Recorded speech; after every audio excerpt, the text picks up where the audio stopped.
In the sleepy town of Greenville, Kentucky, Luke Hammond's morning began with a shocking visitor, a stray dog named Dusty, dragging a torn garbage bag into his pork shop. Inside wasn't trash, but a fragile newborn fighting for her life. What secrets will this mysterious discovery reveal about Greenville? And could this baby be connected to dark secrets buried in the town's past? If this incredible act of heroism moved your heart, comment your thoughts below. Don't forget to subscribe for more astonishing stories like this.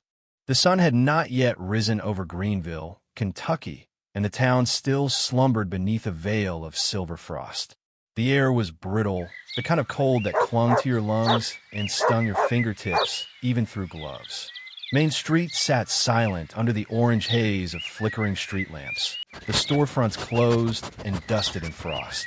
It was early January, and Greenville had not seen proper warmth in weeks.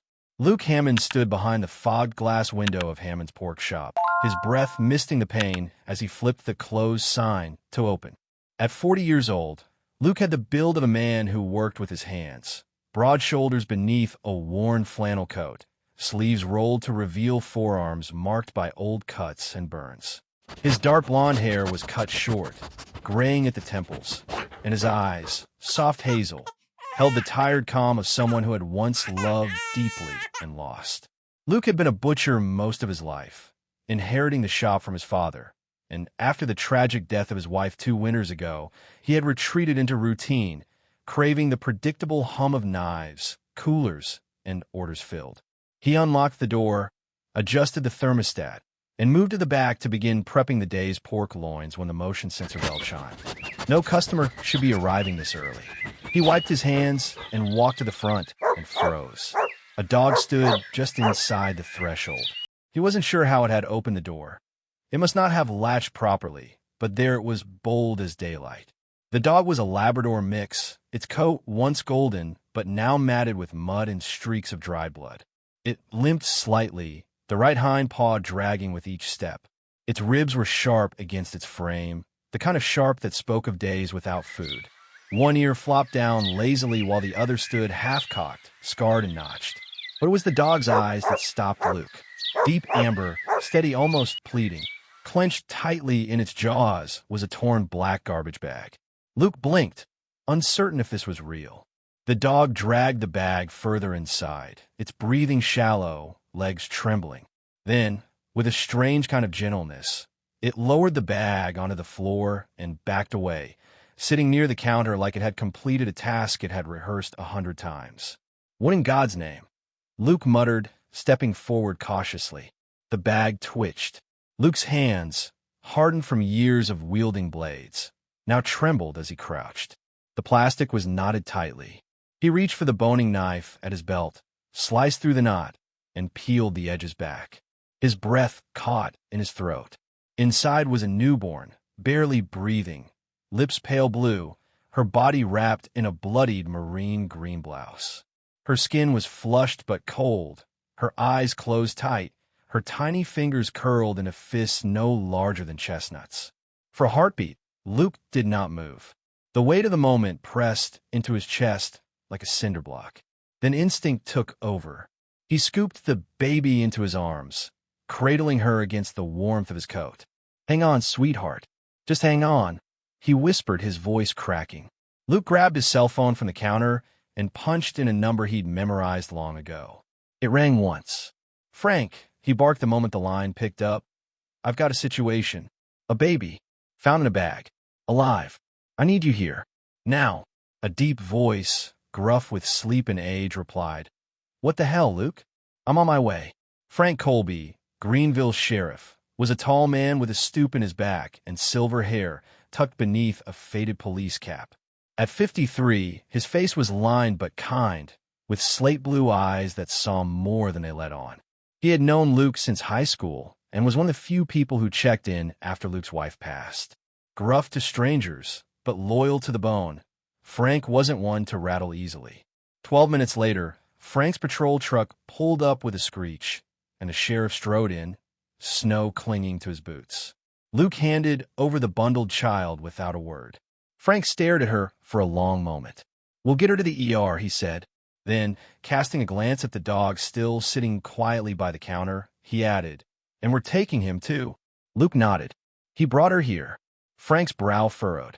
"You're serious?" "I swear on my life, Frank." He dragged her in, like he knew exactly where to go. Frank crouched near the dog, his movements slow. "You got a name, boy?" he murmured. The dog didn't growl, didn't flinch, just leaned forward slightly, touching his nose to Frank's outstretched fingers. "Dusty," Luke said quietly. "Looks like a Dusty to me." The sheriff gave a half-smile. "Fitting." They loaded the baby into a wool-lined crate filled with heat packs from Luke's freezer. Dusty climbed into the back of the truck willingly, settling next to the crate like a sentinel. As the truck disappeared into the distance, Luke stood alone on Main Street, the sky just beginning to lighten with the arrival of dawn. The air still carried the bite of frost, but beneath it, something had shifted. Not quite warmth, just the hint of something returning. Maybe hope. The Greenville Regional Medical Center sat just past the edge of town, a squat two-story building painted the color of old snow, with narrow windows and a long, cracked parking lot that steamed faintly as the morning sun melted frost from the asphalt. Inside, the warmth hummed through the vents, but a quiet tension hung in the air, like a held breath. Sergeant Frank Colby stood stiff-backed in the ER waiting room, one hand resting on the utility belt around his hips, the other holding a half-finished cup of black coffee that had long gone cold. Dusty, the stray Labrador mix, lay curled beneath a row of orange plastic chairs, his chest rising and falling with the slow rhythm of exhaustion. A temporary gauze wrap covered the pads of his bleeding paws. Every so often, his ears flicked in response to the hallway commotion, but he didn't move. Not until she entered. Emma Collins was 35, medium height, with an angular frame and pale skin that had the faint glow of someone who forgot to sleep. Her dark brown hair was pulled into a tight braid that trailed down the back of her navy scrubs. A light scattering of freckles crossed her nose, and there was something guarded in the way she held her shoulders, like she had learned the hard way not to lean on anything for too long. Emma had been a nurse at Greenville Medical for over a decade. She was known for her efficiency, her quiet tone, and the strange calm she maintained even during the worst emergency traumas. But today, something in her face was different, tenderness mixed with a tremble just behind the eyes.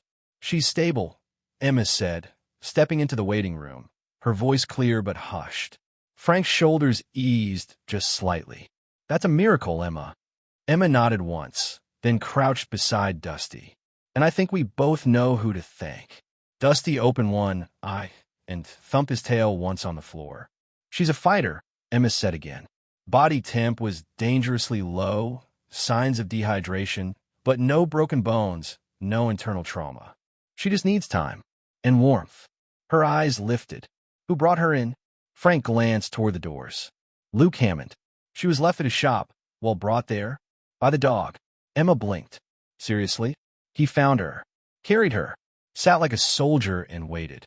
She was quiet for a moment, as if measuring that fact against the impossibility of it. Then she stood. "Come with me. There's something I want you to see." Frank followed her down a hall that smelled of antiseptic and old linoleum.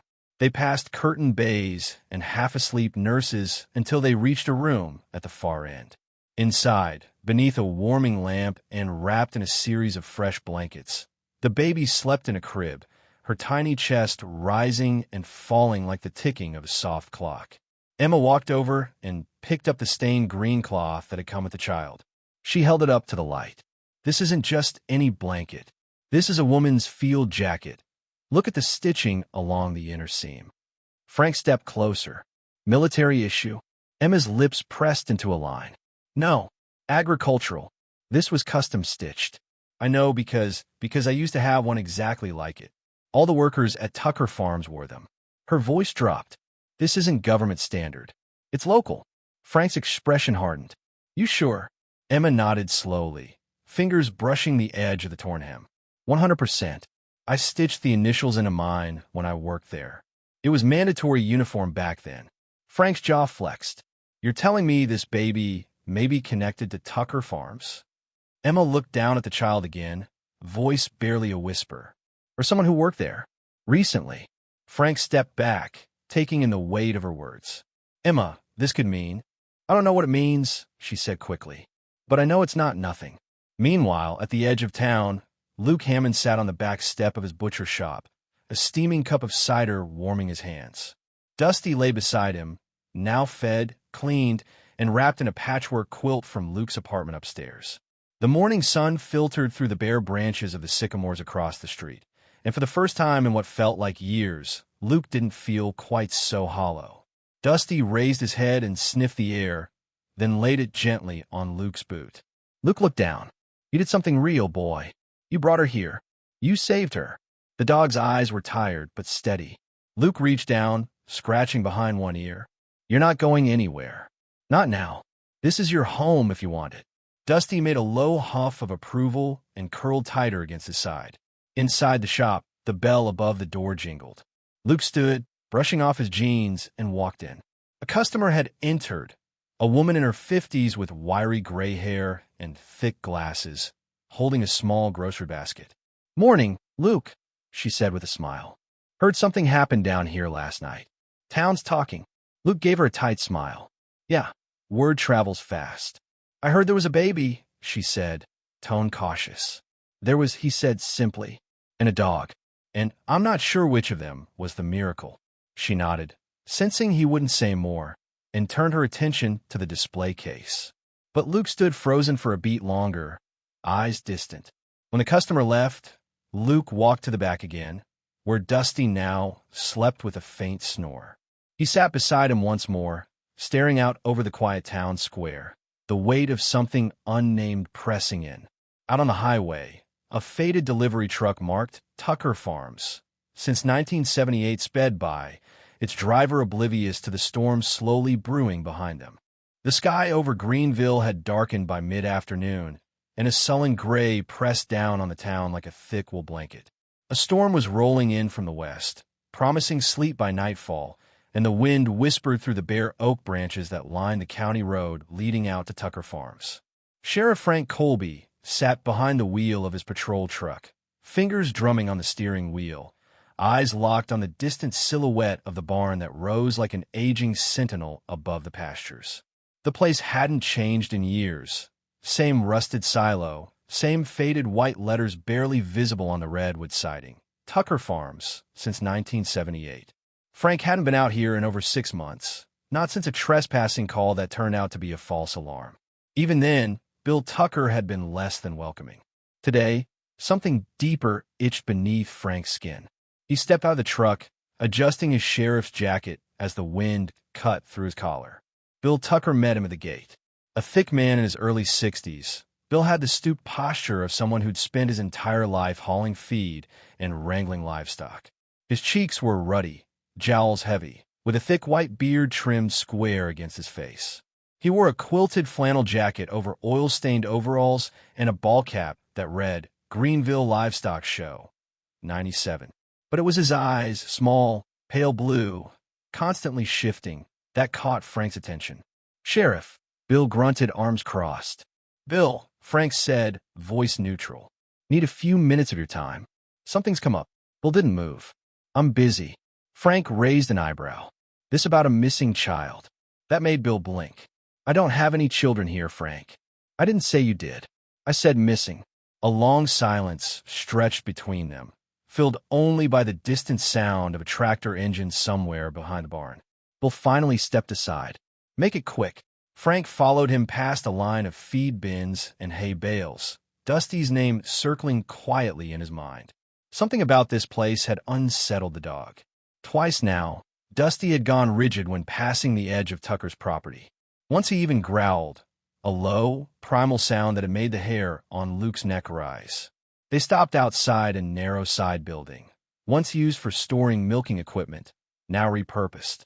A row of old uniforms hung on a wooden rack just inside the door, and one caught Frank's eye, a green canvas jacket with a torn hem and a missing name tag. Where'd that one come from? He asked. Bill barely looked. Old employee. Donated it when she left. Happens all the time. Frank stepped forward, inspecting the stitching. Identical to the one Emma had handed him. What was her name? Bill frowned. I don't keep records of jackets. Try. A muscle jumped in Bill's jaw. I don't know, okay? We get girls in here for a season or two. Summer labor. They come, they go. Frank stared at him. What if one didn't go? Bill's eyes narrowed. You accusing me of something? I'm asking questions. That baby wasn't from here. Frank took a slow breath. I never said it was. They stood there, the air taut, wind rustling the edges of the old tarp nailed to the doorway. Frank finally turned to leave. If you remember anything, he said, call me. Bill didn't answer. Back in town, Emma Collins stood alone in the storage closet of the hospital's records wing. The room was narrow and fluorescent lit, filled with cabinets that hummed faintly. In her hands was a manila file, one she had unearthed from a dusty drawer labeled Infant Mortality, 2022. Her fingers trembled as she opened it. Inside was the report on her daughter, stillborn, or so she had been told. But something didn't sit right. The dates didn't match. The nurse listed on the report hadn't worked the floor that night. And the signature from the attending physician was a scan copy, not a physical signature. Emma's breath hitched. Her daughter's name had been Lily. Tiny. Perfect. Or at least she had been, until the silence. Until they told her there was no heartbeat. But they had taken her away too fast. No time to say goodbye. No confirmation. Just grief and silence. Emma closed the file and pressed it to her chest, eyes burning. A part of her had never truly accepted it. And now, with the baby found in Luke's shop, wrapped in a green blouse from Tucker Farms, that quiet denial roared louder than ever. Across town, Luke stood behind the counter of his shop, watching Dusty sniff cautiously near the back window. The dog had been restless all day, ears up, tail low, as if something beyond the glass unsettled him. When the wind shifted, he growled softly. Luke stepped over and knelt beside him. What is it, boy? Dusty's body tensed, eyes locked on the distant hill across the tracks, the edge of Tucker Farms. Luke frowned. You were there before, weren't you? He whispered.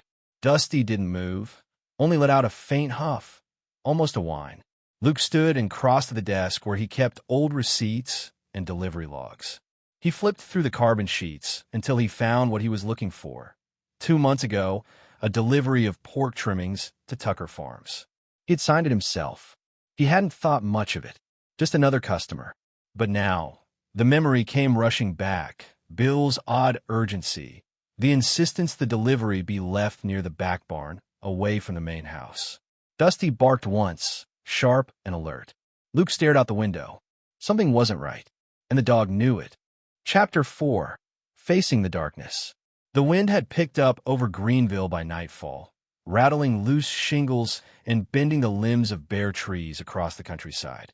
A storm warning had gone out over the local radio, and most of the town had shuttered itself tight. But Luke Hammond wasn't home.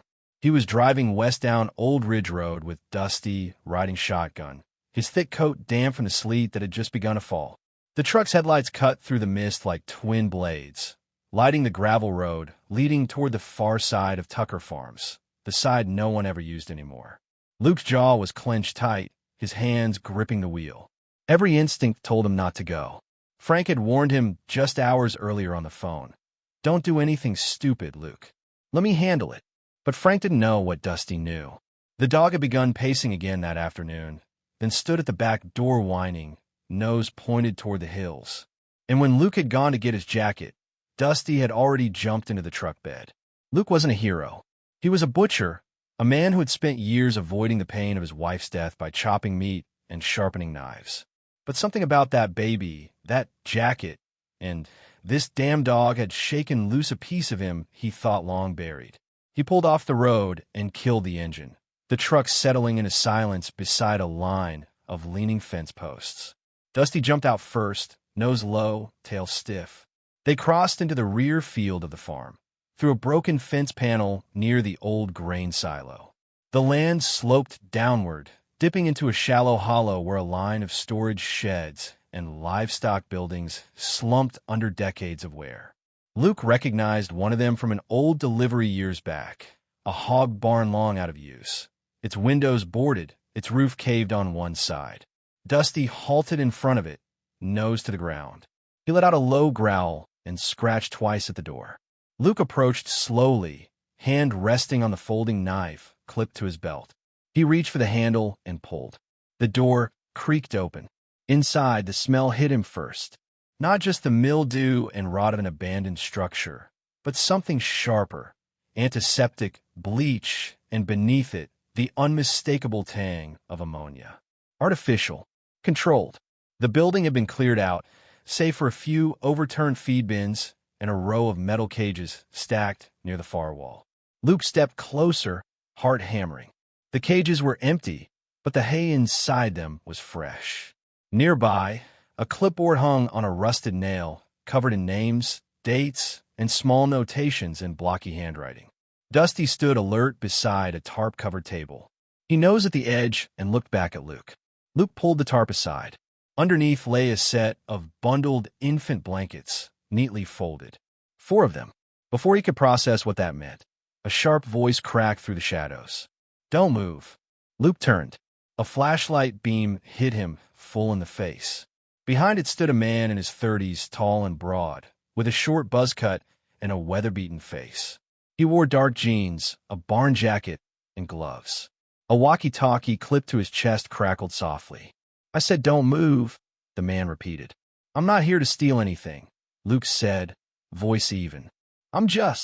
"You're trespassing," the man snapped, "and nosing where you shouldn't." Dusty let out a warning growl, stepping in front of Luke. The man drew a baton from his belt. "Control your mutt." "Dusty," Luke whispered. "Easy." Another man appeared behind the first, shorter, stockier, with a hood pulled low. He carried a taser and pointed it directly at the dog. "Put the knife down," the second man said. "Now." Luke slowly unhooked the blade from his belt and dropped it. "Turn around." They zip-tied his wrists and shoved him toward the back exit of the barn. Dusty barked in protest, trying to follow, but the taller man grabbed a rope and looped it quickly around the dog's neck, yanking him back with cruel force. Dusty yelped, fighting against the tension. "Don't hurt him," Luke shouted, struggling against the restraints. "Leave him." But they didn't listen. They marched him and the dog through a line of trees toward a low, dark outbuilding that hadn't been visible from the road. It looked like an equipment shed, but the inside had been converted into something else. A makeshift holding room with a single cot, a metal chair, and a camera mounted in the corner. They pushed Luke inside and slammed the door. He heard Dusty's growls fade, muffled by distance or walls. Alone now, Luke sat down slowly on the cot, his mind spinning. This wasn't just about a lost baby. This was something bigger, something planned, something operated. Back at the sheriff's office, Frank Colby stood at the front desk, staring out the rain-soaked window. His radio crackled, but it was mostly static. He hadn't heard from Luke since early afternoon. Something didn't sit right. He picked up the phone and called the station's dispatcher, a woman in her 40s named Brenda Norris, soft-spoken, reliable, with steel-gray curls and the patience of a saint. "Brenda," he said, voice tense. "See if there have been any activity logs or complaints near Tucker Farms in the last 12 hours. "You thinking something's up?" she asked. "I think Luke might have gone and done something dumb," he muttered. She sighed. "I'll check the logs and call you back." Frank hung up and rubbed a hand down his face. Outside, the wind howled like something warning them all. Luke sat motionless on the edge of the cot, wrists bruised from the zip ties, breath shallow in the stale, metallic air of the holding room. A single bulb hung from the ceiling, casting flickering shadows that seemed to breathe with him. His thoughts circled like vultures about Dusty, the baby, Emma, and the dark threads now knotting themselves into something unmistakably sinister. Then the door creaked open. He tensed, expecting one of the guards. But instead, a woman stumbled in, pushed by an unseen hand before the door slammed behind her. She fell against the opposite wall, gasping. Luke stood up immediately, offering support. She looked up with glassy eyes, and in the flickering light, her face was visible. Mid-40s, pale, unkempt, shoulder-length dark hair with gray streaks and a jagged scar just above her right brow. She wore a stained lab coat over threadbare jeans and canvas sneakers. Her movements were stiff, like she hadn't stood freely in days. "I'm not going to hurt you," Luke said gently, raising his hands. "My name's Luke Hammond. I don't know what's going on, but I think I'm here for the same reason you are."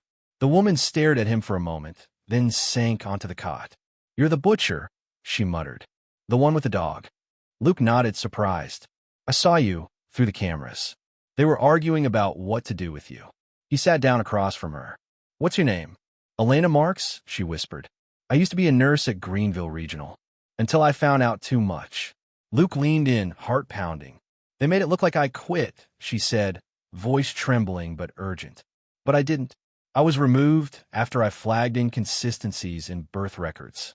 Infants registered as deceased, but no autopsies, no burial records. And when I pushed harder, I was told to stay quiet. Then I got threatened. I ran, but someone must have tipped them off. I've been here ever since." Luke's voice cracked. "Do you know anything about a baby brought into my shop in a trash bag?" Her eyes widened. "Then it's already happening again." She took a deep breath. "Tucker Farms isn't just raising livestock.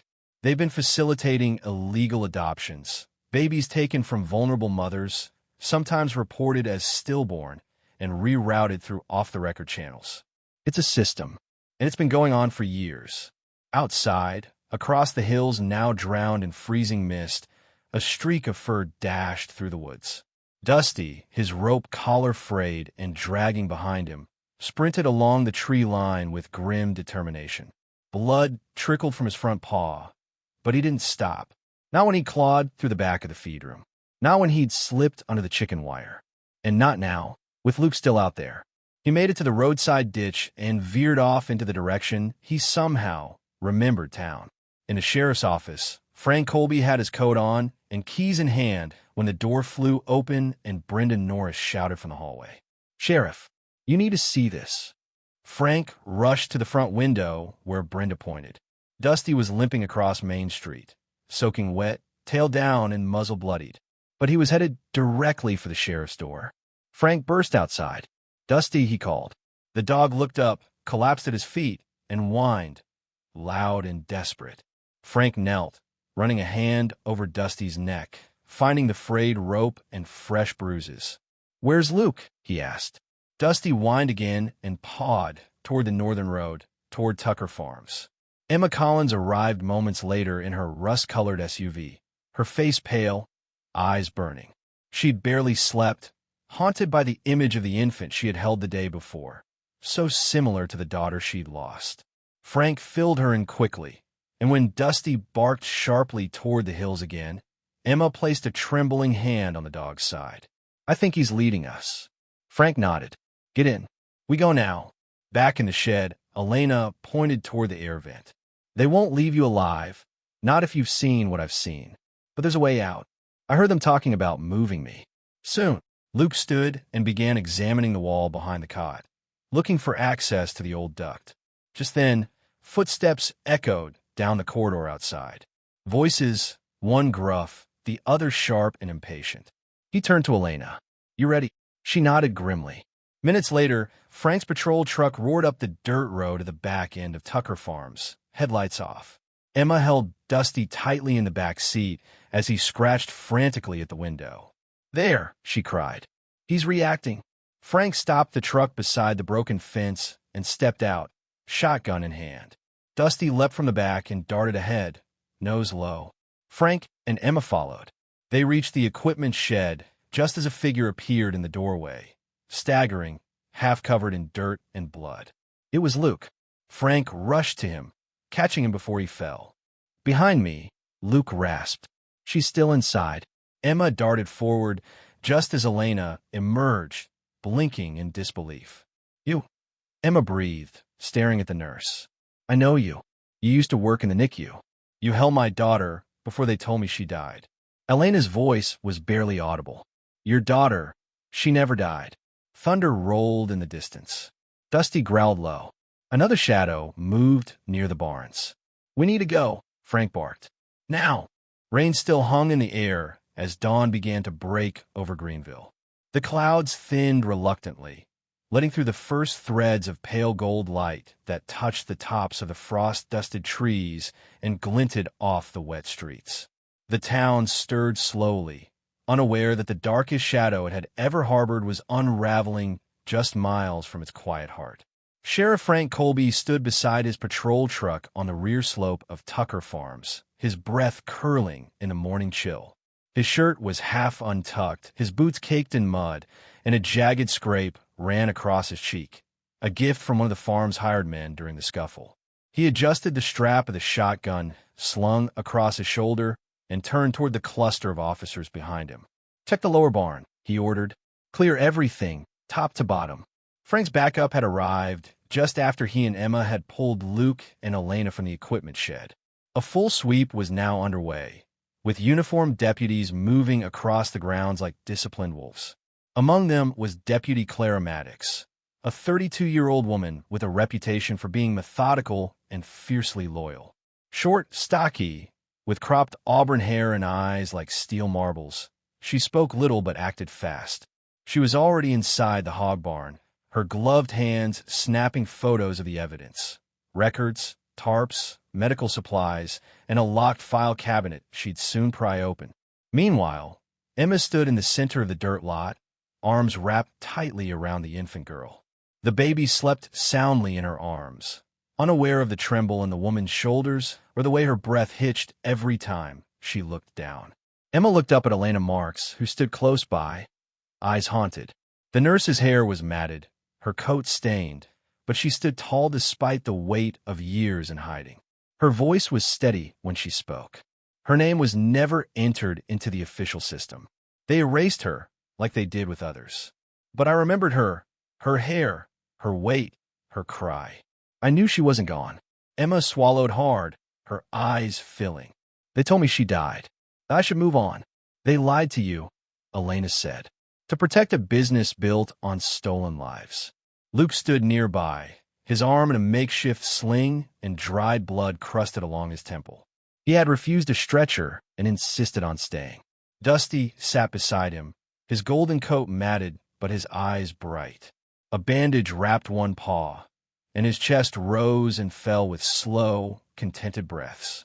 Occasionally, he'd glance up at Emma, then at the baby, as if checking to make sure all was finally well. Frank approached Bill Tucker, who sat handcuffed on a wooden stool outside the main farmhouse. The older man's face was pale, his mouth a hard line, his once defiant eyes now hollow. His flannel shirt was soaked from the rain, and his lip was split. "You got a lot to answer for, Bill," Frank said quietly. Bill didn't respond. "You knew what was happening on your land. You orchestrated it. You had women threatened, babies stolen, families torn apart." Bill finally looked up. "You think the town didn't know? They just didn't want to see it." Frank didn't blink. "Well, they'll see it now."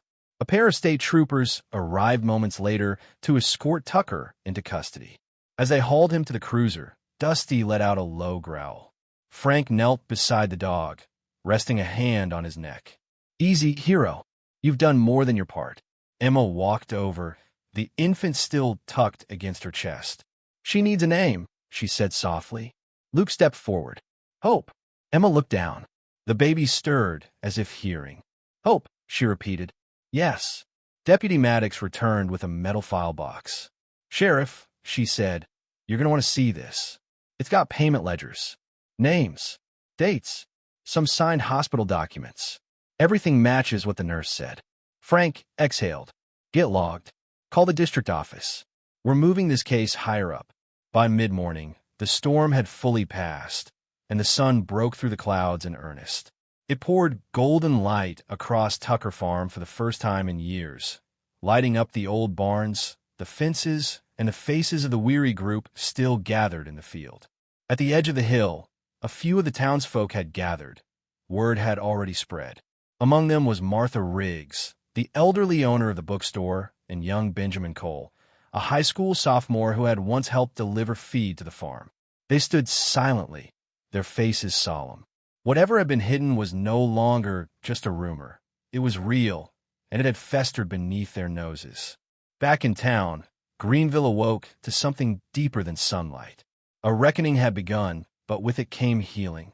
2 days later, a small ceremony was held at the park just outside the courthouse. It wasn't official. No speeches or flags, just townspeople gathering to thank those who had done what many hadn't dared. Luke stood in clean clothes for the first time in days, a fresh bandage on his arm. At his side sat Dusty, now wearing a blue collar with a silver tag that read, Greenville's Guardian. Children approached to pet him, and he tolerated it with noble patience. Emma arrived, carrying baby Hope, her face radiant despite the exhaustion. When she saw Luke, her eyes softened. "Will you keep him?" she asked. Luke looked down at Dusty, who sat with ears forward and tail gently thumping. "I think he already decided that," Luke replied with a grin. Frank stood at the edge of the park, watching it all unfold. He said little, just sipped his coffee and tipped his hat at those who passed. Clara Maddox stood beside him, arms crossed. "You think it's really over?" she asked. Frank nodded slowly. "No, but it's begun." In the quiet corners of our everyday lives, we often forget how courage can come from the most unexpected places: a worn-out dog, a grieving mother, or a man simply trying to do the right thing.